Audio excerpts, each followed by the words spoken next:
Alors c'est l'âme du violon écrit par Thierry Lenoir. Thierry Lenoir qui est pasteur. Merci d'être chez nous, merci d'être chez Kabedita. Puis aujourd'hui on ne va pas parler littérature, on va parler musique. J'ai appris avec stupéfaction au moment où vous avez sorti cet ouvrage qu'en fait vous êtes élève du conservatoire, vous êtes un vrai violoniste. On vous a raté tout à l'heure parce qu'on ne peut pas tout faire. Mais peut-être qu'en vous poussant un peu, on aura peut-être droit à 3 notes. Parlez-nous de ce violon et de votre carrière dans la musique.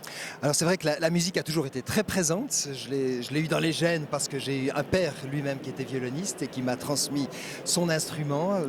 Voilà, alors qu'il y a 40 ans, je faisais Vous savez mon qu'on diplôme. dit pour la littérature, on ne sort jamais de la bibliothèque de son père. Oui, ça c'est vrai. On y est en complètement, plein. complètement. À fond. Et puis c'était il y a 40 ans, j'allais à mon concours pour le concours du conservatoire à Genève, mon diplôme supérieur. Et puis c'est là que mon père m'a glissé à l'oreille: écoute, le violon que je t'ai prêté, qui est le mien, bah, c'est plus le mien, c'est le tien. Voilà. Et c'est vrai que c'est un cadeau fabuleux.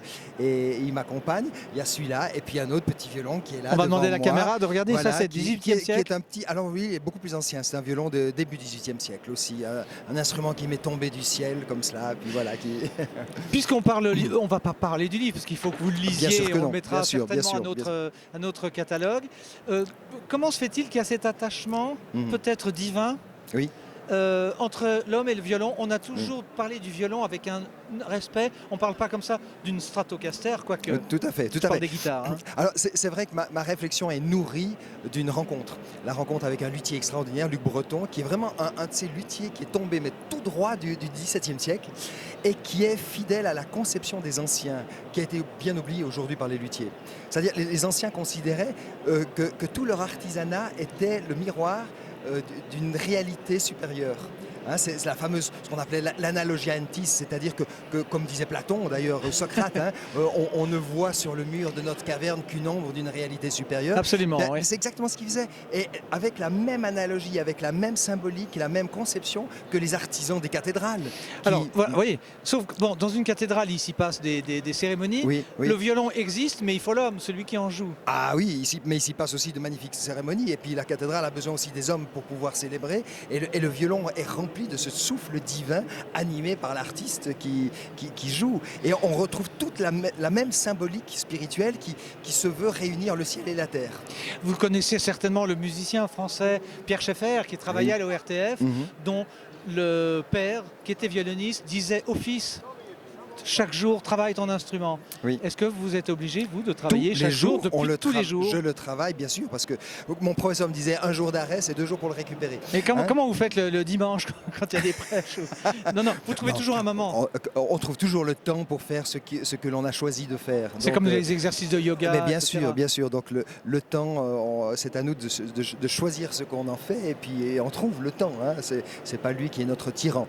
Voilà. Comme aujourd'hui, on a dit qu'on se verrait. On se voit. Quelle que soit l'heure. Absolument, tout à fait. Le fait de jouer du violon et le fait d'être pasteur, comment est-ce que vous mariez ces deux Alors, pour moi, la musique est extrêmement spirituelle. Pour moi, je dirais presque que c'est par la musique, par la beauté, par l'esthétique que j'approche le divin. Au moins là, je n'abîme pas le sacré, le divin. Le discours, le dogme l'abîme en général. Par contre, la beauté, et ça c'est la conception des anciens, parce que je vous rappelle quand même que Socrate et tous les suivants et les néoplatoniciens nous rappelaient que la beauté, c'est pas ce qui me chatouille le tympan et qui me fait du bien au nombril et puis tout ça. La beauté, c'est ce qui est vrai et juste. Donc il y a une exigence de vérité, il y a un absolu sacré. Et pour les anciens, réellement, l'artisanat n'avait de sens et était efficace que s'il était le reflet d'une réalité supérieure.